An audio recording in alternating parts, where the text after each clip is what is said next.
Ang buhay ay parang kalsada, hindi tuwid, hindi minamadali, at hindi kailanman pare-pareho.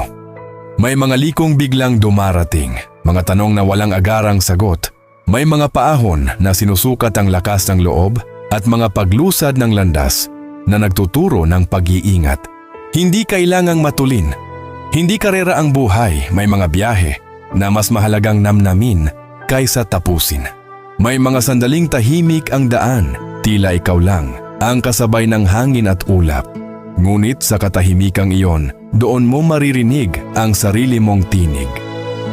Bawat liko ay may aral, bawat paghinto ay may saysay.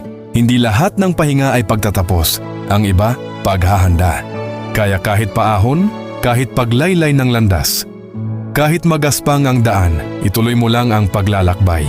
Dahil hanggat may liwanag sa dinaraanan, may patutunguhan ang bawat hakbang, may dahilan ng bawat liko at may pag-asa sa bawat paglalakbay.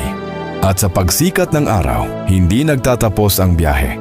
Dito pa lang ito nagsisimula. Isang paalala na bawat liwanag ay panibagong pagkakataon.